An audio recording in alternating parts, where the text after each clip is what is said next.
Halo Sobat Sehat, selamat datang di Ngoseh, ngobrol sehat, ngoseh. Sehat.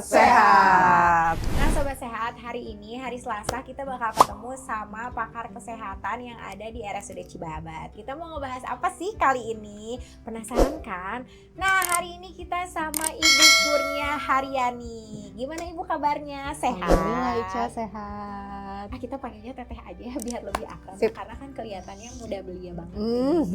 Kalau sama Bu Nia, karena Bu Nia adalah ahli gizi di RSUD Cibabat, pasti kita mau ngebahas tentang yang namanya gizi.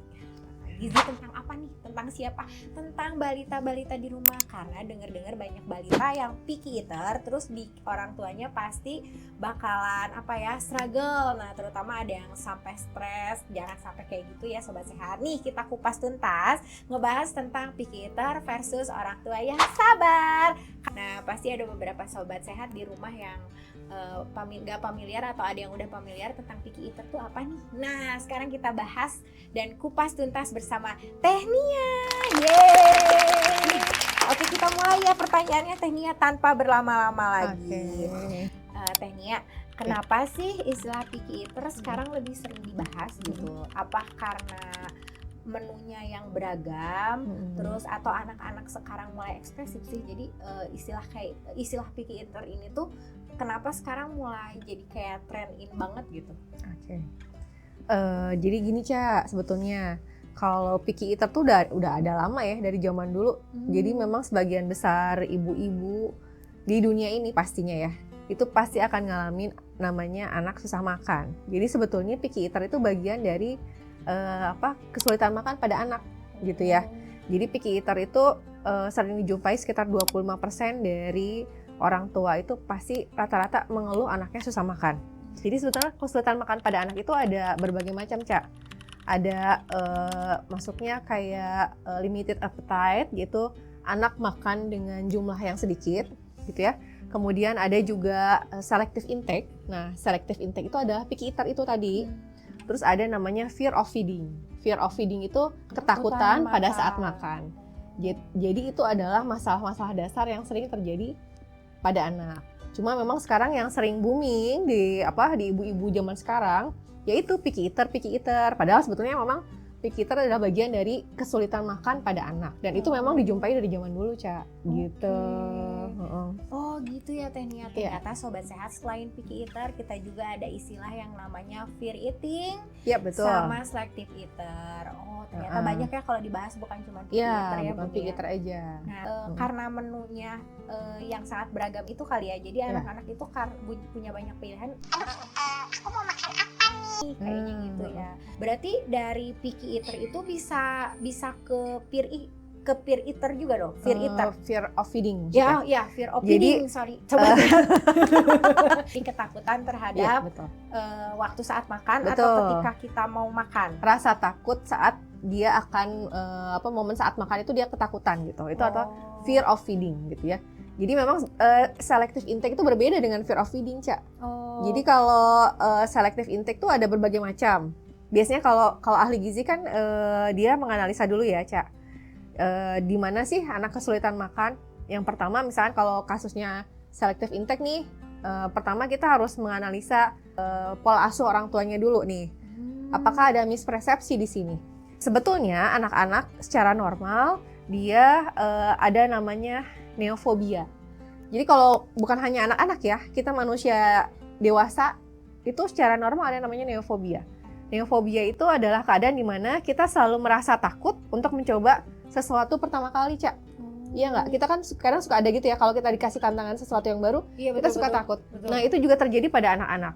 Jadi sebetulnya hal normal dan itu biasanya terjadi pada anak-anak usia awal tahun pertama sampai usia 24 bulan. Jadi seringkali anak tuh takut banget buat nyoba makanan. Nah, salah satunya kalau cuma karena mispersepsi doang misalkan ya, itu biasanya kita ahli gizi menganjurkan untuk mengenalkan makanan itu berkali-kali. Kalau kata penelitian itu sekitar 15-20 kali, Cak. Oh, berarti nggak boleh capek-capek ya? Nggak boleh capek-capek, kita harus sabar. Dikenalin terus. Tapi biasanya yang udah ya, anak-anak itu biasanya akan goals-nya setelah belasan kali, terus nanti terakhir tuh biasanya sayur tuh yang terakhir paling akhir banget anak tuh mau, karena kan sayur rasanya pahang-pahang gimana gitu ya. Nah, biasanya di akhir dia mau makan sayur. Tadi ada mispersepsi ya kalau selective intake. Terus yang kedua ada selective ringan. Selective ringan tuh tadi picky eaters. Oh, jadi picky eater itu masuknya selective ringan. Kalau picky eater tuh biasanya dia nggak mau makan, ya. Walaupun udah dicobain berkali-kali, dia nggak mau makan, Cak. Nah, tapi biasanya nggak ada masalah nih dengan status gizinya. Atau tumbuh kembangnya bagus. Iya, jadi dia tumbuh kembangnya bagus.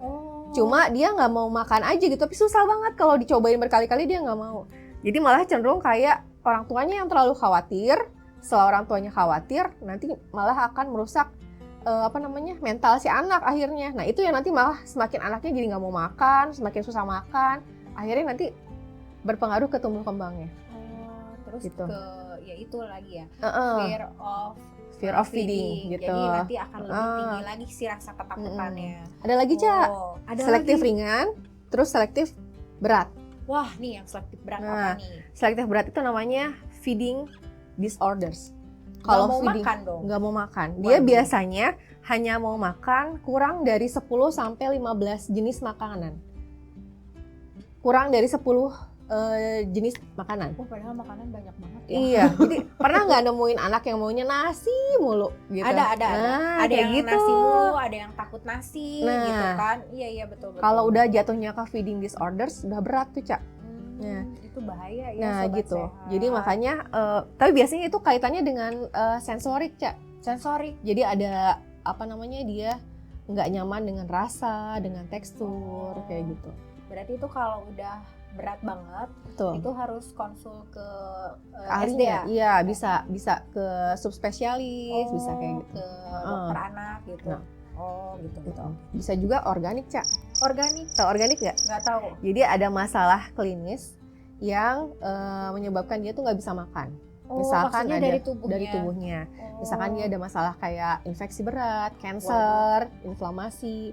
Nah itu udah harus butuh penanganan medis ya. Itu bisa terjadi juga ya bisa, sama anak-anak. Bisa bukan banget. Cuma kita yang dewasa bisa ya, banget, yang bisa ketahuan. Misalkan ya itu ada organik, misalkan ada masalah dari tubuh kita yang memang kita nggak tahu ya, Bun ya. Gitu. Oh gitu ya, ternyata Sobat Sehat banyak banget kan yang akhirnya kita tahu picky eater itu bukan maksudnya harus dihadapi ya, karena kan ternyata kedepannya tantangannya bakal berat buat orang tua juga. Nah, Bunia setuju nggak sih kalau misalkan ada picky eater ini terjadi sama orang tua yang kurang tegas gitu sama anaknya untuk ayo kamu makan ini dong yang udah dibuat sama ibu gitu, atau enggak sama mama gitu. Itu setuju nggak sih Bunia kalau misalkan anak itu picky eater karena orang tuanya yang kurang tegas gitu? Oke. Jadi Ca, sebetulnya kalau picky eater itu kalau dikaitkan sepenuhnya dengan ketegasan, itu saya agak kurang setuju ya, Ca, gitu.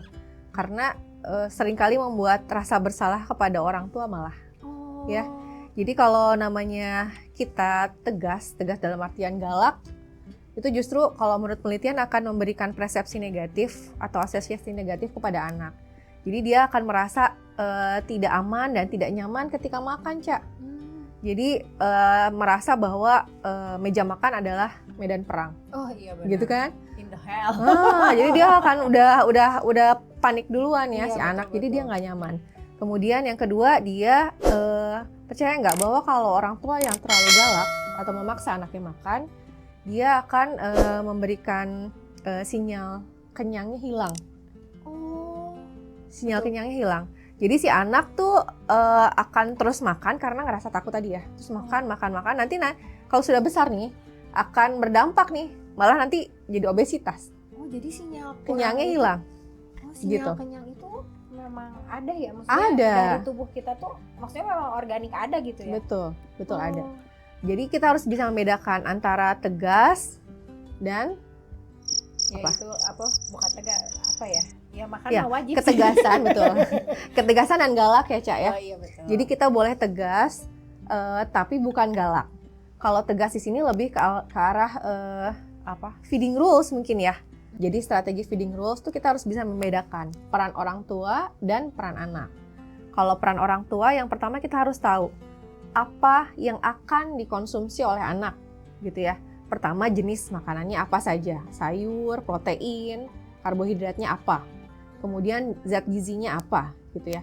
Kemudian kita harus menentukan kapan anak makan. Jadi kita tentukan jadwalnya. Apakah makannya seenaknya dia, atau kita tentukan kapan snacking, kapan makan siang, kapan sarapan gitu, kapan makan malam. Kemudian kita juga harus menentukan di mana. Itu peran orang tua.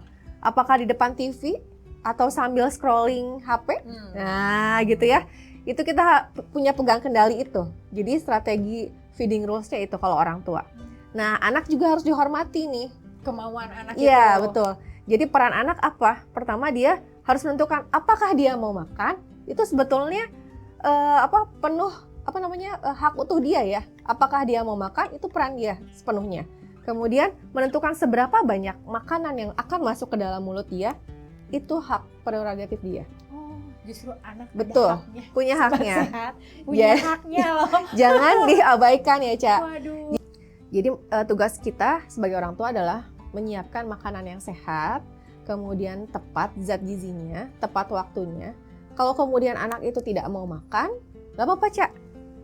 Yang penting jangan dipaksa, jangan dimarahin, jangan juga jangan juga dia dikasih hadiah atau diiming-imingin, karena itu bisa bikin trauma hubungan dia dengan makanan. Oh, gitu.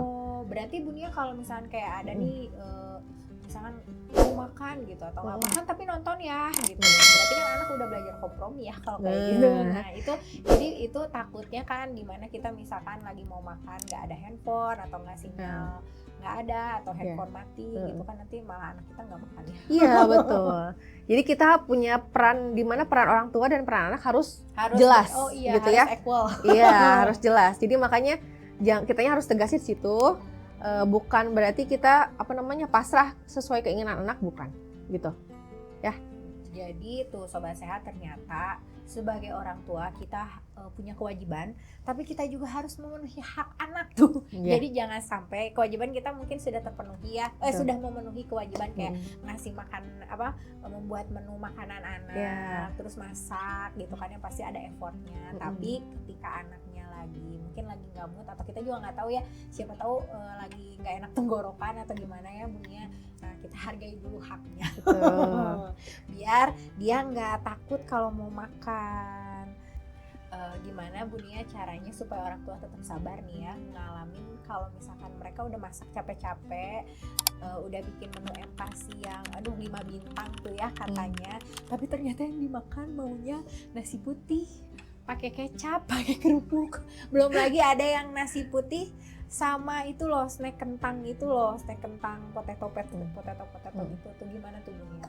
Soalnya kan pasti capek banget ya, udah capek masak gitu. Gimana nih Bunia? Sabar yang berubah menjadi menyerah atau gimana? Pasrah. Jadi kita harus pasrah gimana ya? Karena kan jadi setelah itu tuh pikiran sebagai orang tua ya, sebagai ibu terutama, ya udahlah yang penting anaknya mau makan gitu.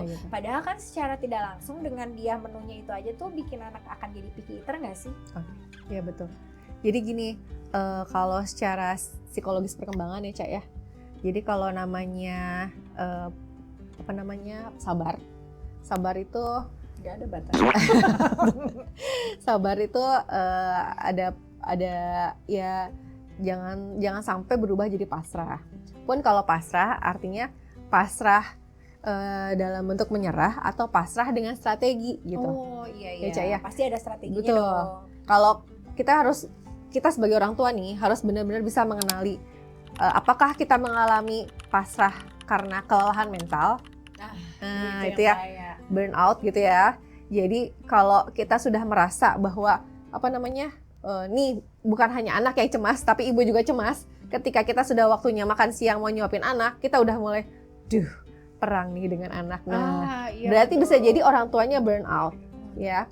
Terus bisa juga kalau udah mulai ngerasa, ya Allah, udahlah apa aja, yang penting dia makan. Akhirnya sama Ica dikasih sosis aja, dia maunya sosis, atau nugget aja karena dia maunya nugget gitu ya. Nah itu juga tandanya pasrah menyerah.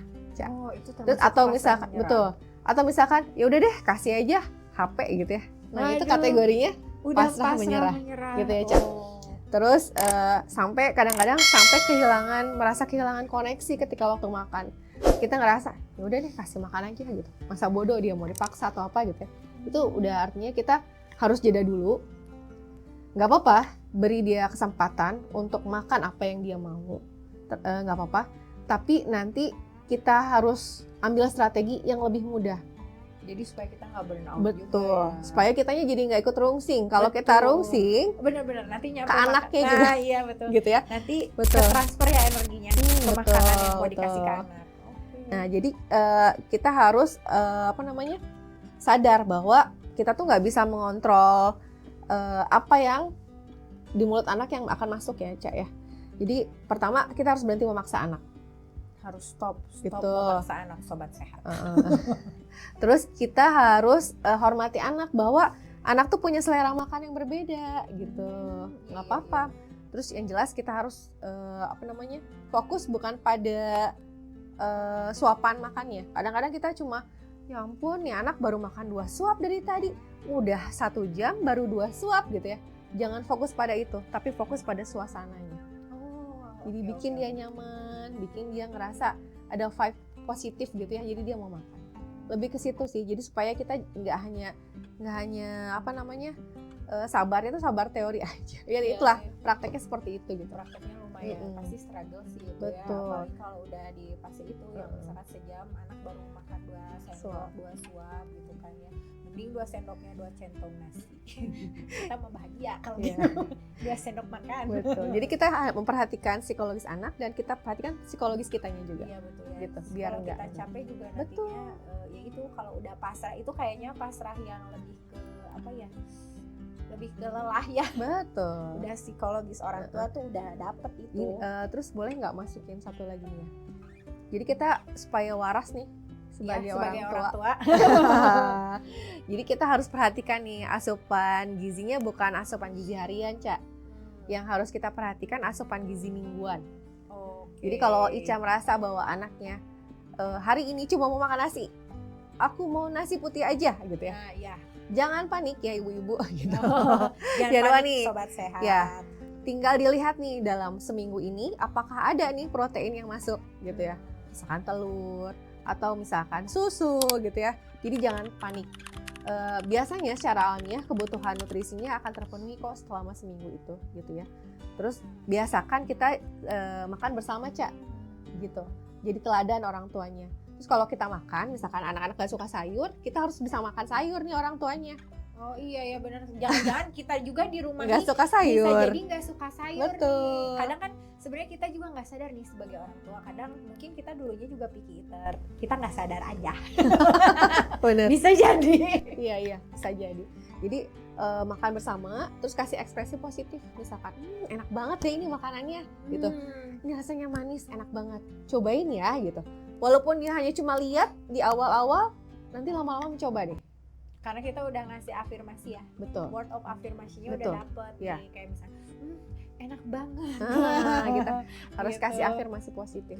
Sama batasi durasi makan. Oh, jadi bagusnya tuh kalau durasi makan anak berapa lama? Kan tadi ada yang sejam cuma 2 sendok misalkan. Ya berarti kan intake ke tubuh ke tubuhnya nggak penuh ya gitu. Karena kan cuma 2 sendok gitu. Jadi maksimal waktu makan kalau udah lewat dari 30 menit, udah. Oh, berarti yang tadi sejam itu mungkin ya setengah jam sendok, Iya. setengah jam lagi, setengah jam berikutnya. Kalau sendok udah kedua. nggak habis ya, Cak ya. Jadi udah angkat piringnya. Terus kita jangan perpanjang drama. Oh, simpen aja piringnya. Udah nggak apa-apa. Udah, stop. Nanti kita lanjut lagi di jam berikutnya. Terus begitu. Karena itu tuh bikin kalau kita memperpanjang drama, bikin dia tambah takut makan, tambah ya. susah lagi makannya. Kalau dimakan sama kita. Ibu-ibu suka Iya. tukang Misalkan- bersih-bersih. Iya betul. Terus nanti ditambahin lagi sambal roa. Kalau nggak sambal cumi. Gitu. Itu supaya kita tetap waras ya, Cak ya. Iya, betul. Gitu. Oke Sobat Sehat, berarti kita harus tetap sabar, kuat, dan tumanina. Oke Bu Nia, sama pertanyaan lagi pasti.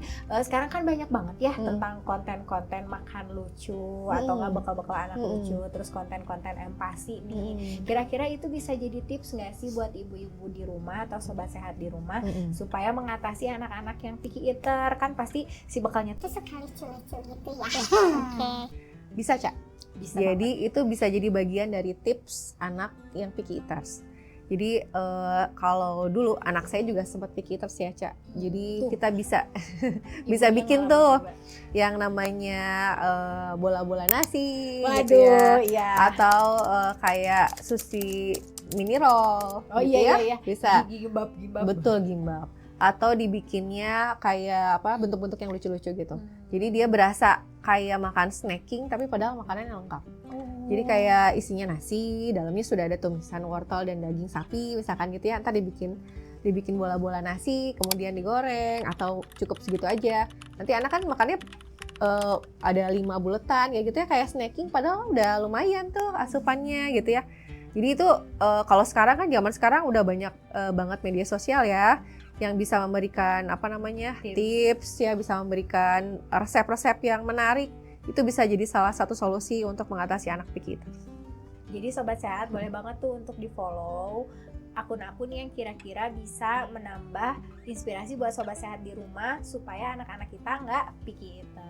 Kenapa sih ibu-ibu di rumah atau ya Sobat Sehat di rumah tuh pada takut sama itu, maksudnya struggle sama picky eater? Itu kan sebenarnya mereka mikirnya, aduh nanti anak saya berat badannya nggak ideal atau nggak naik nih si grafiknya, karena kan yang paling takut itu selain anaknya nggak signifikan perkembangan pertumbuhan berat badannya, ada lagi komentar-komentar di sekitarnya nih. Bisa jadi kan dari mertua atau orang tua sendiri. Apalagi kalau lagi nyuapin atau lagi nyuapin anak kita di depan mertua atau nggak di depan orang tua kita sendiri, terus nggak mau gitu kan. Wah ini kayaknya ada yang kurang nih. Gitu kan, takut dengan komentar-komentar itu. Itu gimana ya caranya? Menghadapinya. Jadi kalau ada batasan-batasan di mana kita harus bisa konsultasi ke dokter spesialis anak ya. Kalau misalkan anak ini udah mengalami picky eaters berat, yang kalau misalkan kemudian kita temukan berat badannya tidak naik dalam waktu yang cukup lama, kemudian dia ada kesulitan menelan, kan ada tuh yang dia tuh memang nggak bisa makan karena memang dia sulit menelan, teksturnya nggak bisa gitu. Nah itu udah memang harus butuh konsultasi ke dokter spesialis anak. Kadang-kadang tadi mispersepsi tadi ya Cak ya. Iya, betul. Jadi mertua atau orang tua kita gitu merasa bahwa nih anak makannya kurang gitu. Iya, betul. Kurus banget sih anak kamu gitu ya. Betul. Kita sebetulnya kalau zaman sekarang udah bisa ngeliat nih. Lihat kalau orang yang sering posyandu, lihat aja ke MS-nya, tinggal tunjukin ke mertuanya gitu. Masih bagus kok Bu status gizinya gitu ya, nggak usah khawatir. Kalau menurut saya tadi kita usahakan makan anak dengan sebaik mungkin, appropriate banget ya, harus sesuai dengan kebutuhan dia gitu. Terus anak juga jangan dipaksa gitu ya. Kalau dia masih mengikuti garis pertumbuhan dan aman, ya tidak masalah gitu. Kalau dia sudah mengalami stuck di pertumbuhan, nah itu yang harus konsultasi nanti sama dokter spesialis anak. Gitu ya. Tuh, Sobat Sehat. Jadi segala sesuatu pasti bisa dilalui ya. Iya betul. Nah tadi kan kita udah ngebahas nih tentang picky eater-nya.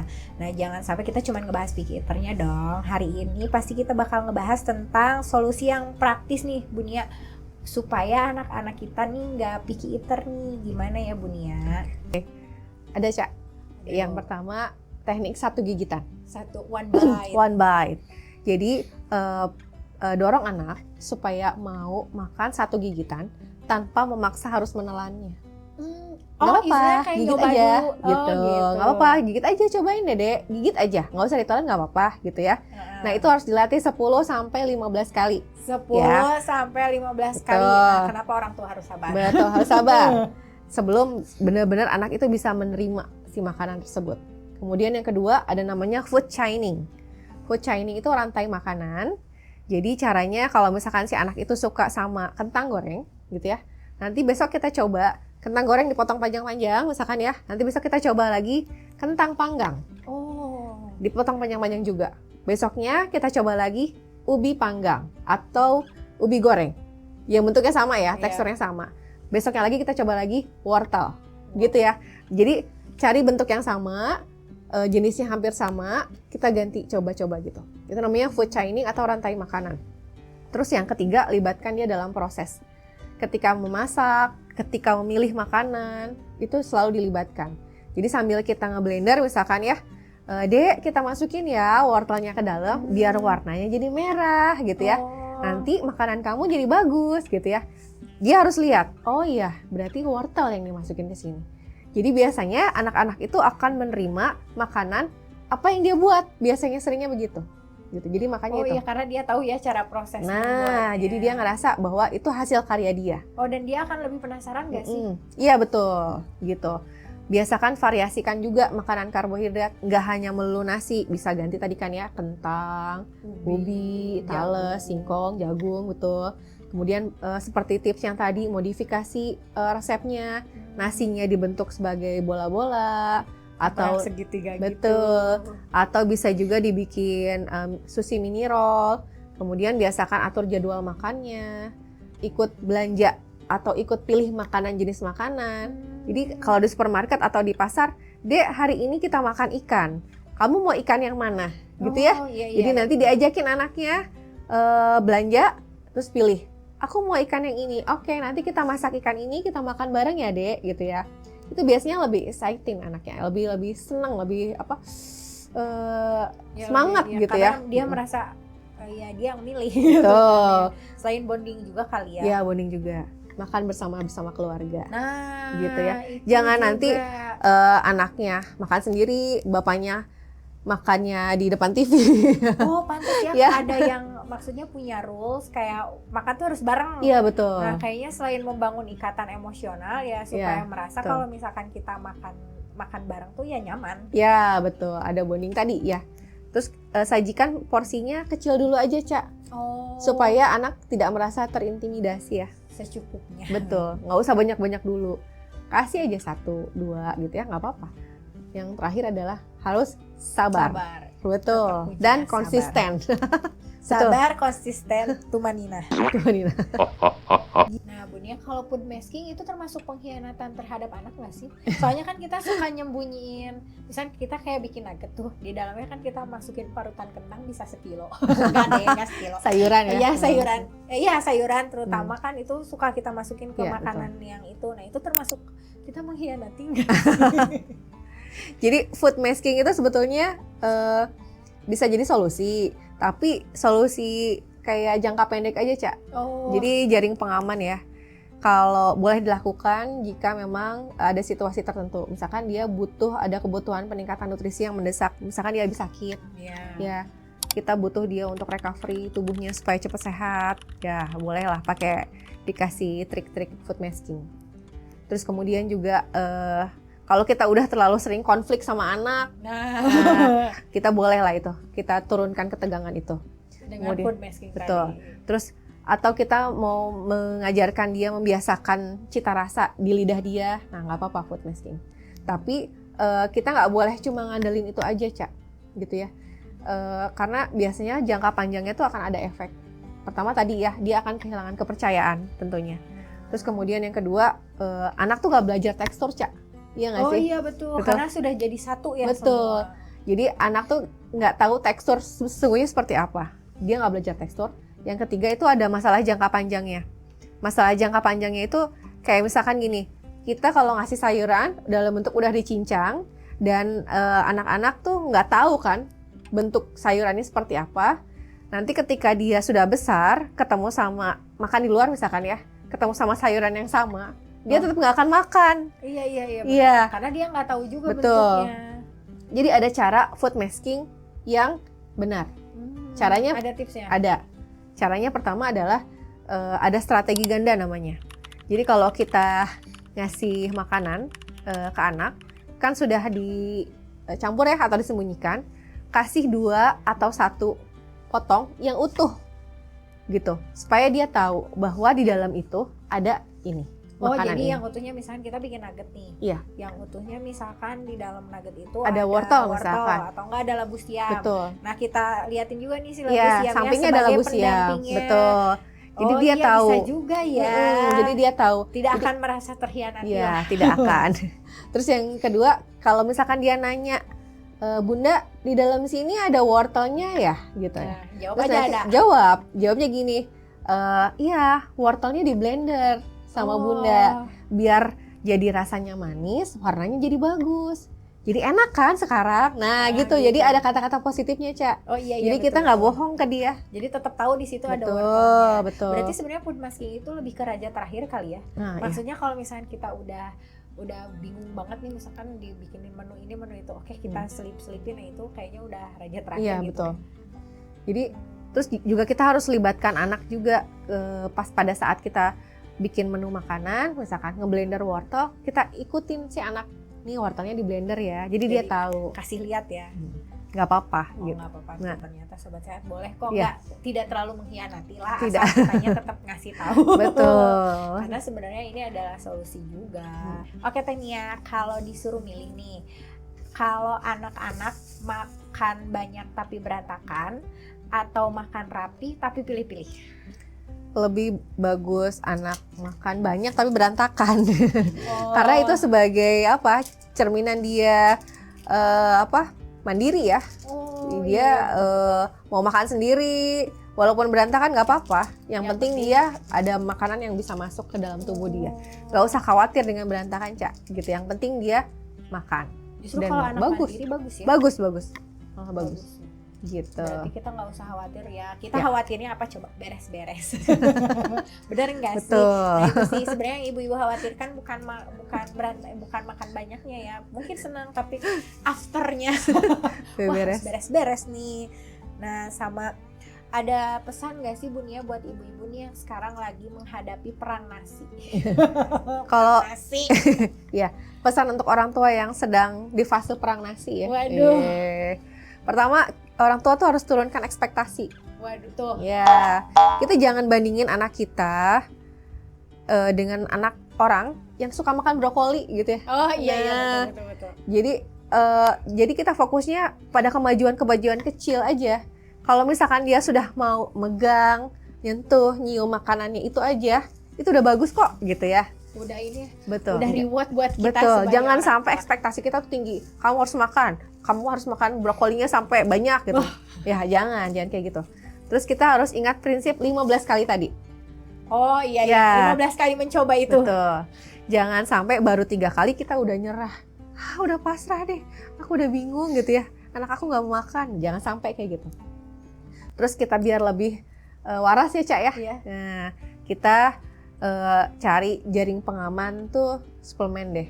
Kalau misalkan ada rasa kekhawatiran kita semakin besar, kita bisa minta konsultasi ke dokter spesialis anak untuk minta vitamin tambahan supaya kitanya tenang.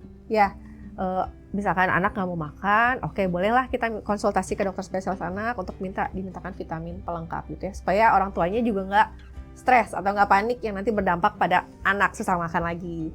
Terus ingat tugas utama kita adalah apa? Menyediakan makanan. Dan tugas anak adalah untuk memakan makanan itu. Jadi tidak harus dipaksa anaknya gitu ya. Kalau kita sudah menyediakan makanan yang bergizi secara rutin, kemudian anaknya tidak mau, jangan dipaksa. Dan itu tugas kita sebetulnya sudah selesai gitu ya. Biarkan proses tumbuh kembangnya berjalan dengan sendirinya gitu ya. Oke. Jadi sobat sehat jangan sampai lupa bahwa kewajiban kita harus dipenuhi dan anak juga punya hak yang harus dipenuhi. Betul. Sobat sehat nggak kerasa ya, udah 30 menit kita ngebahas picky eater versus orang tua yang sabar. Ternyata tetap ya kuncinya sebagai orang tua kita harus sabar sobat sehat, karena ya yang penting itu ya gizinya terpenuhi dan tumbuh kembangnya biar berjalan dengan sendirinya. Let Betul. it flow. Betul. Nah sobat sehat, jangan lupa tipsnya untuk diingat terus di rumah ya. Jangan lupa juga like, comment, and subscribe. Ngoseh, ngobrol sehat, ngoseh. Sehat. Sampai ketemu di ngoseh selanjutnya. Dadah. Dadah.